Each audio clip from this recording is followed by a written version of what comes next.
ഈ ചിരി കണ്ടാൽ തന്നെ അറിയാം അതിന്റെ ഒരു സൗന്ദര്യം. പേര് ജയപ്രകാശ്. JP എന്ന് പറയുന്നത് ജയപ്രകാശ്. പറയും വിശേഷം പറയും. ഇതിനു മുമ്പ് ഞാൻ എക്സലൻസ് ഇതിനു മുമ്പ് വർക്കുകൾ കമ്മിയായിരുന്നു, ശോധന കമ്മിയൊക്കെ പറയാനുണ്ടായിരുന്നു. ഇപ്പോൾ അതൊക്കെ സോൾവ് ഏകദേശം 90% സോൾവ് ചെയ്തു. വർക്ക് ക്ലിയർ ആയിട്ട് അതുപോലെ തന്നെ നല്ല സന്തോഷമാണ്. ടെൻഷനുകളൊന്നുമില്ല, നല്ല പ്രയത്നം. ഇപ്പോൾ ഉഷാറായി പോകുന്നു. സ്കൂളിൽ നിന്ന് 9ാം ക്ലാസ് തെറ്റായിരുന്നു. 9ാം ക്ലാസ് സ്കൂളിൽ നിന്ന് വീണതായിരുന്നു. എന്നിട്ട് പ്ലാസ്റ്റിക് ക്ലിയർ ആകാത്തതുകൊണ്ട് കട്ട് ചെയ്ത് കളഞ്ഞു. ഓ, ഷുഗർ ഉണ്ടായിരുന്നോ? ഷുഗർ ഇല്ല.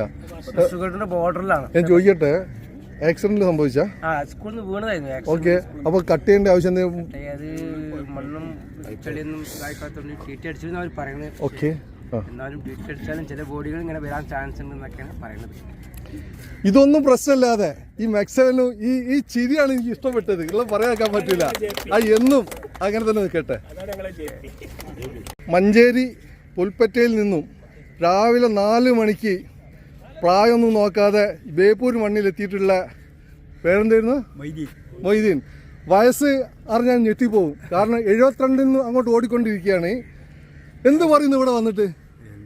നല്ല കാഴ്ചയൊക്കെ വളരെ ഉഷാറാണ്. എല്ലാം ഉഷാറായിട്ട് കാണുന്നുണ്ട്. ഓക്കെ, മെക്സവനിൽ വന്നിട്ട് കുറേയോ?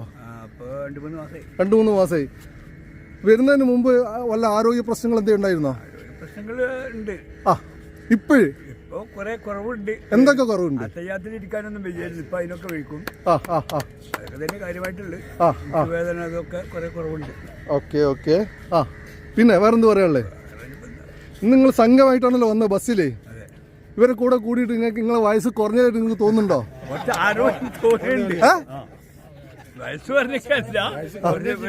ആരോഗ്യത്തിനൊരു ഉഷാറുണ്ട്. അതല്ലേ വലുതല്ലേ? എല്ലാവരും കൈയടി.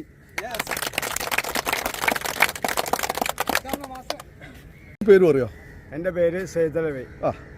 നിങ്ങളെ നാട്ടിലെ മെക്സവനെ പറ്റി ഒന്ന് വിശേഷങ്ങൾ പറയാൻ പറ്റുമോ? ഞാൻ പുൽപ്പറ്റ പഞ്ചായത്ത് തോട്ടക്കാട് സ്കൂളിലാണ് ഞങ്ങൾ മെക്സവൻ ചെയ്യുന്നത്. ഇപ്പോൾ ആദ്യം പൂക്കളത്തൂരായിരുന്നു. അവിടെ ഞാൻ പോയിട്ടുണ്ടായിരുന്നു. എനിക്ക് പല പ്രയാസങ്ങളും ഉണ്ടായിരുന്നു. എൻ്റെ കാല് ശരിക്കും മടക്കാൻ കഴിയില്ലായിരുന്നു. പിന്നെ കയ്യിന് തരിപ്പുണ്ടായിരുന്നു. അതുപോലെ പല പ്രയാസങ്ങളിലും ബുദ്ധിമുട്ടി ഒരാളായിരുന്നു ഞാൻ. നടക്കാൻ പ്രയാസം ഉണ്ടായിരുന്നു. നടക്കുമ്പോൾ ഭയങ്കര കിതപ്പായിരുന്നു. അതിനെല്ലാം വളരെ കുറവുണ്ട്. ഇപ്പോൾ ശരിക്കും ഇരിക്കാനും എക്സസൈസ് ചെയ്തതിൻ്റെ ശേഷം വളരെ ഭംഗിയായിട്ട് എനിക്ക് നടക്കാനും എൻ്റെ എല്ലാ പ്രാഥമിക കാര്യങ്ങൾ ചെയ്യുന്നതിനും വളരെ സന്തോഷത്തിലും റാഹത്തിലും ഇപ്പോൾ ചെയ്യാൻ പറ്റുന്നുണ്ട്. അത് ഇതിൽ വന്നതിൻ്റെ ശേഷം ഉണ്ടായൊരു ഗുണമാണ്.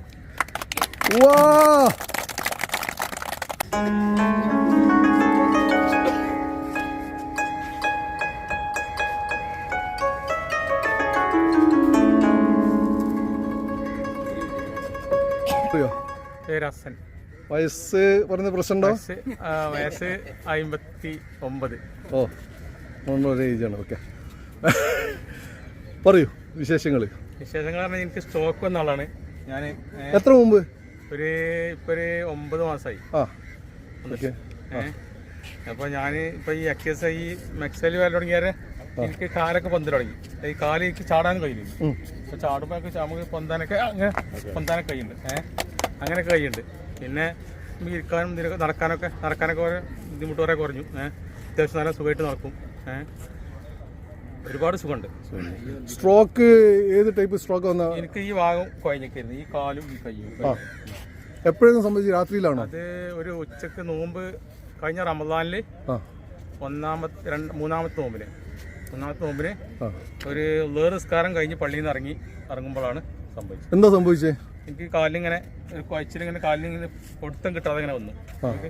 ചവിട്ടുമ്പോൾ ചവിട്ട് ശരിയല്ല, അവരല്ല വരുന്നത്. ഞാൻ വീട് വരെ നടന്നു, പക്ഷേ ചവിട്ട് റെഡിയല്ല. അപ്പോൾ ഞാൻ മക്കളോട് പറഞ്ഞു, ഈ കാലിൽ ചവിട്ട് ശരിയല്ല, എന്തെങ്കിലും പ്രശ്നമുണ്ടോ തോന്നുന്നുണ്ട്. അപ്പോൾ മക്കൾ പറഞ്ഞു നിങ്ങൾക്ക് നോമ്പ് പറ്റുള്ള ക്ഷീണമായിരിക്കും. അപ്പോൾ പിന്നെയും കുറച്ച് കഴിഞ്ഞാൽ കൂടി വന്നപ്പോൾ ഞാൻ പറഞ്ഞു വീണ്ടും എനിക്ക് കൂടി വരുന്നുണ്ട് സംഭവം, ഡോക്ടർ പോകേണ്ടി വരുമെന്ന് പറഞ്ഞു. സംസാരിക്കാൻ സമയത്ത് ബുദ്ധിമുട്ടുണ്ടായിരുന്നോ? സംസാരിക്കാൻ ബുദ്ധിമുട്ടില്ല, കാലിന് മാത്രം പ്രശ്നം മാത്രമേ ഉള്ളൂ. ഓക്കെ, എന്നിട്ട് എത്ര സമയം കൊണ്ട് ഹോസ്പിറ്റലിൽ എത്തി? അങ്ങനെ ഒരു 4 മണിക്കൂറോടെ ഹോസ്പിറ്റലിൽ എത്തി. പക്ഷേ ഡോക്ടർ ഗുളിക തന്ന് വിട്ടു. അപ്പോൾ പിന്നെ ഞങ്ങൾ വേറെ ഹോസ്പിറ്റലിൽ പോയി. പിന്നെ തെറാപ്പി ഒക്കെ ചെയ്ത്. എപ്പോഴാണ് സ്ട്രോക്ക് ആണെന്ന് മനസ്സിലായത്? ഷോക്കാണെന്ന് ഡോക്ടർ ചെന്നപ്പോൾ പറഞ്ഞു, മനസ്സിലായാലും ഷോക്കാണെന്ന് ആൾ പറഞ്ഞു. അത് ഫസ്റ്റിലെ ഡോക്ടർ മരുന്ന് തന്നു. പക്ഷേ അയാൾ ഗുളിക മാറുന്നു പറഞ്ഞു. അയാൾ അത്ര മെയിൻ വെച്ചിട്ടില്ല.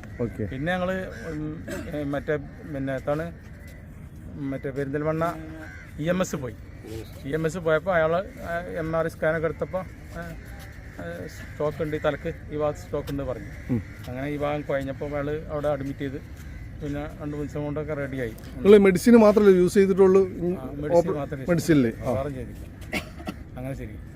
പേര് ഞാൻ ചോദിച്ചോ? പേര് അസൻ. ബേപ്പൂരിൽ നമ്മളെ നയിച്ചത് മാഷാണ്. മാഷെ പേര് പറയോ? ജലീൽ. ഓക്കെ, ഈ പ്രദേശത്തെ പറ്റി ഇവിടുത്തെ ആളുകളെ പറ്റി എന്താ പറയാനുള്ളത്? നിങ്ങളെ സ്നേഹത്തിൻ്റെ മുമ്പിൽ ഞങ്ങൾ വളരെയധികം നന്ദി പറയണം നിങ്ങൾക്ക്. സത്യം പറയുകയാണെങ്കിൽ ഞങ്ങളിവിടെ വേറൊരു സ്ഥലത്ത് മെക്സവൻ ചെയ്യാനായിട്ട് വന്ന്, പക്ഷേ നിങ്ങൾ സ്നേഹപൂർവ്വം ക്ഷണിച്ചപ്പോൾ നിങ്ങളെ കൂടെ കൂടി. അത് മാത്രമല്ല, നിങ്ങളെ ലീഡറായി നിൽക്കണമെന്ന് പറഞ്ഞു. അത് അതിലേറെ വലിയതായി. കാരണം എന്തായാലും വളരെ നിങ്ങളുടെ സ്നേഹത്തിൻ്റെ മുമ്പിൽ വളരെയധികം നന്ദിയുള്ളവരാണ് ഞങ്ങൾ. വേറെ എന്തെങ്കിലും ബുദ്ധിമുട്ടുകൾ നിങ്ങൾക്ക് ഉണ്ടായിട്ടുണ്ടെങ്കിൽ അതിന് ക്ഷമ ചോദിക്കുന്നു. അത് ഇവിടെ പറയാനല്ലേ, കാരണം നമ്മൾ ക്ഷണിച്ച് നമുക്ക് ഇങ്ങനെ ഒരു ഗസ്റ്റിനെ ഈ നാട്ടിൽ കിട്ടുമ്പോൾ നമ്മൾ ശരിയായ രീതിയിൽ ആദരിക്കും. അത് നമ്മുടെ ഈ ബേപ്പൂരിന്റെ, ഞങ്ങൾ മലപ്പുറം ജില്ലയിലെ പുൽപ്പറ്റ പഞ്ചായത്തിലെ ഒരു 8 യൂണിറ്റ് അവിടെ പ്രവർത്തിക്കുന്നുണ്ട് മെക്സവൻ്റെ. അതിലെ തോട്ടേക്കാട് യൂണിറ്റിലെ അംഗങ്ങളാണ്. അവിടെ 100-ലധികം ആൾക്കാർ, 172 വരെ ആൾക്കാർ അവിടെ വന്നിരുന്നു, സ്ഥിരമായിട്ട് വന്നുകൊണ്ടിരിക്കുന്നുണ്ട്. അവർ സ്ഥിരമായിട്ട് വരുന്ന സ്ത്രീകളുടെ ഒരു 100ഓളം ആൾക്കാർ വേറെ യൂണിറ്റ് ഉണ്ട്. അപ്പോൾ നന്നായി പോകുന്നൊരു യൂണിറ്റിൻ്റെ ഒരു ഏകദിന ഉല്ലാസയാത്ര, നമ്മളെ തിരക്കുകളൊക്കെ മാറ്റിവെച്ച്, ടെൻഷനുകളൊക്കെ മാറ്റിവെച്ച് ചെറുപ്പത്തിലേക്കുള്ള ഒരു മടങ്ങിപ്പോക്കായിക്കൊണ്ടാണ് ഈ യാത്ര അവിടെ സംഘടിപ്പിച്ചിട്ടുള്ളത്. എല്ലാവരും മുതിർന്നവരാണ്. വളരെ പ്രായമുള്ള ആൾക്കാരാണ് ഇതിൽ കൂടുതലുള്ളത്. ചെറുപ്പക്കാർ വളരെ കുറവാണ്. ഇന്നത്തെ ദിവസം ഞങ്ങൾ അടിച്ചു പൊളിക്കാനാണ് തീരുമാനം. ഞങ്ങൾ വളരെ വയസ്സൊക്കെ കുറച്ച് ഇന്ന് വൈകുന്നേരം റാത്തായിട്ട് പോകും. All the best.